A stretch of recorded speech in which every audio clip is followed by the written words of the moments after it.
I now yield to the ranking member for his opening statement. Thank you kindly, Mr. Chairman. Authoritarian states use propaganda to dehumanize their victims and to mask their brutality. The propagandist's purpose, Aldous Huxley said, is to, quote, make one set of people forget that another set of people is human. Today, for example, Vladimir Putin tries to make people forget about the humanity of 38 million Ukrainians that he wants to control. He tries to make people forget about Alexei Navalny, whom he poisoned, falsely imprisoned, and killed. The Chinese government tries to make people forget about the humanity of millions of Tibetans and Uyghurs who President Xi mercilessly persecutes, incarcerates, and represses.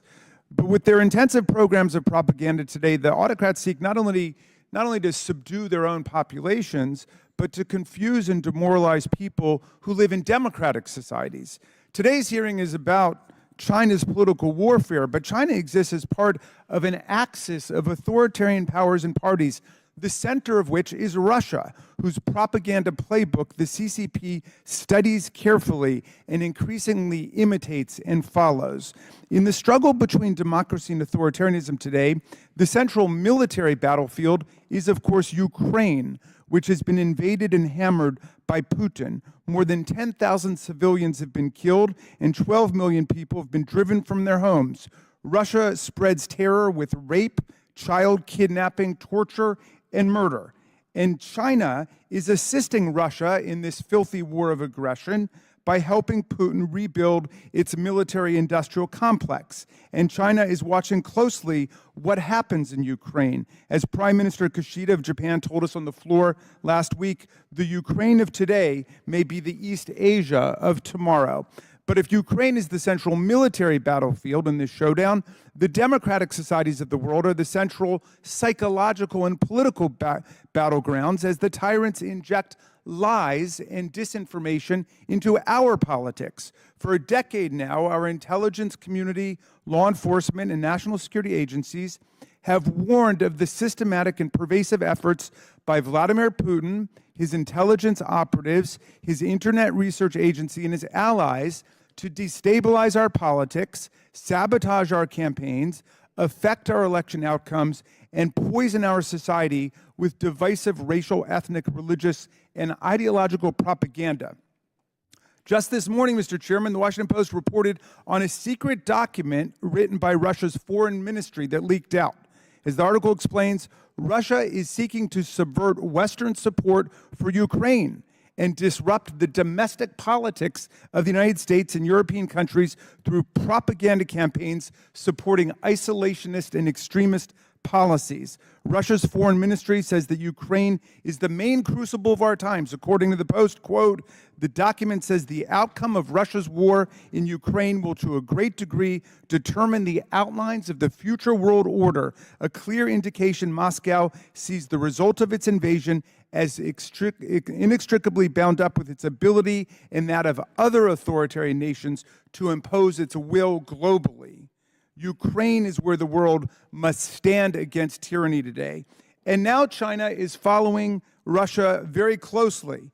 An article this month in the Washington Post titled, "China's Advancing Efforts to Influence the U.S. Election Raises Alarm." It says, in an echo of Russia's influence campaign before the 2016 election, China now appears to be trying to harness partisan divisions in America to undermine Biden administration's policies.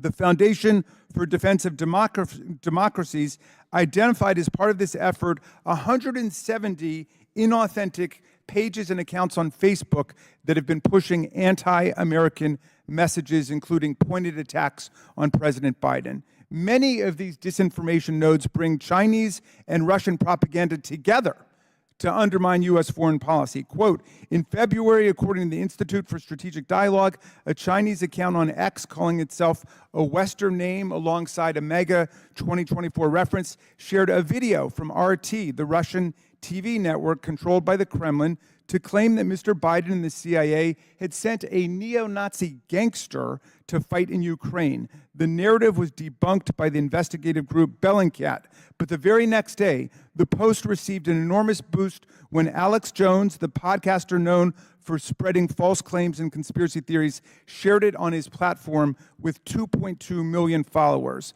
This kind of Chinese, Russian, MAGA propaganda and disinformation. For example, Putin is trying to stop the democracies from helping Ukraine by claiming that his war of conquest is really meant to remove Nazis from power. Denazification, he calls it. He invites us to believe that Ukraine is a Nazi state, even though it is actually a liberal representative democracy committed to the equal rights of all of its citizens, and even though the people chose as their president Vladimir Zelensky, the only Jewish person serving as a president anywhere in the world outside of the state of Israel.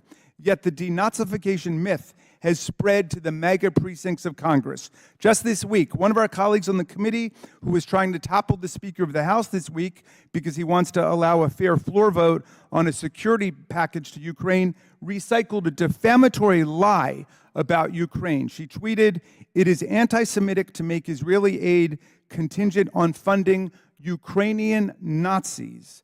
I learned of this tweet from an outraged Ukrainian-American constituent whose Christian family was involved in saving Ukrainian Jews from both Hitler and Stalin. She said it was, quote, "painful beyond words to see Marjorie Taylor Greene publicly slandering Ukrainians who are only trying to protect their fellow citizens from Russian mass murder."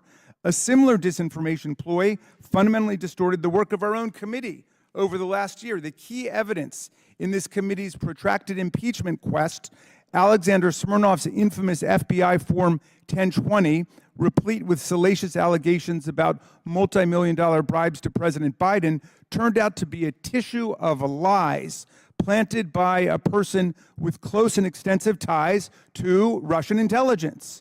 GOP members of Congress have thus used Russian-generated disinformation to call democratic Ukraine an enemy of the United States, to deny the people of Ukraine desperately needed military help, and to try and impeach the President of the United States who has committed no offense, much less an impeachable one. Even with a decade of reports from national security and intelligence agencies establishing Russia's active measure campaigns in our politics, many of our colleagues try to drown out such warnings by chanting Russia hoax or Russia, Russia, Russia, essentially asking us to believe Vladimir Putin over our own government agencies. I'm happy to say it won't work anymore. The Republican chairman of the House Intelligence Committee and the Republican chairman of the House Foreign Affairs Committee are themselves forcefully sounding the alarm about the saturation of American politics and Congress by Russian propaganda. Foreign Affairs Committee Chairman Michael McCaul warned earlier this month that, quote, Russian propaganda has made its way into the United States, unfortunately, and it's infected a good chunk of my party's base. Chairman McCaul has called out members of the GOP for spreading Russian propaganda. Intelligence Committee Chair Mike Turner reiterated McCaul's warning and added that specific disinformation ploys have penetrated Congress. As a result of Russian propaganda, he said, quote, "There are members of Congress today who still incorrectly say that this conflict between Russia and Ukraine is over NATO, which of course it is not." Our rejection of foreign propaganda interference in our politics, Mr. Chairman, should not depend on whether our party is the victim or the beneficiary of the effort. We all lose when American political dialogue falls prey to the disinformation of foreign states who are not members of our political community. Foreign governments have no right to define our campaigns, control our elections, or thwart our legislative process. The Ukrainian people are fighting a momentous battle against tyranny and corruption to defend democracy. We need to be on their side, and that means we need to disenthrall ourselves from the disinformation and propaganda tactics being waged against us by all the autocratic powers, meaning Russia and China, as well as Iran and North Korea. It's time we work together on this project, Mr. Chairman, and I look forward to hearing from our witnesses, especially Professor Snyder, a leading historian of Europe and leading analyst of how authoritarian governments work and how they try to undermine freedom and democracy. Thank you kindly, Mr. Chairman. I yield back. Ranking member yields back on his opening statement about the threat from China, I think. I'm pleased to introduce our witnesses here today. Colonel Grant Newsham is a retired U.S. Marine colonel.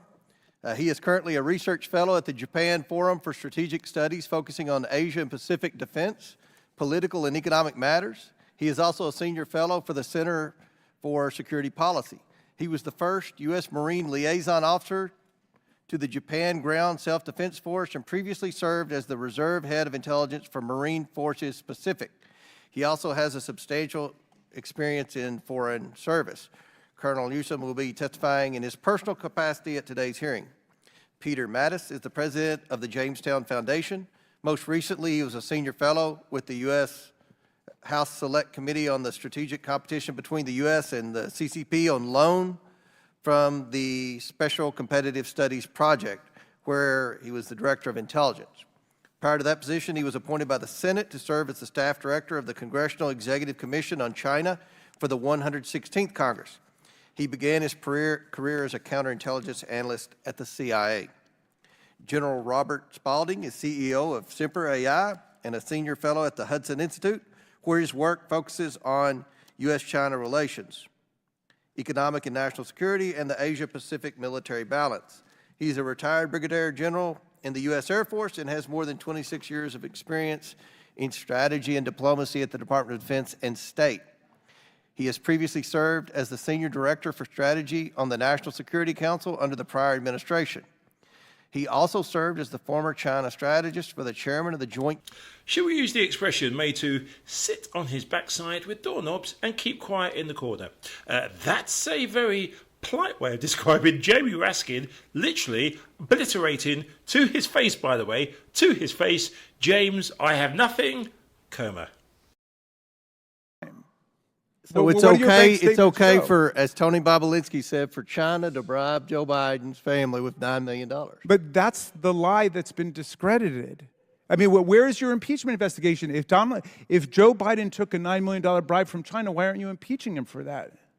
Well, who says we're not? Well, I can invite Mr. Moskowitz to come back in. Do you want to move for impeachment today? Because I thought that was your main agenda item. You said it was the paramount priority of the committee. No, this is a...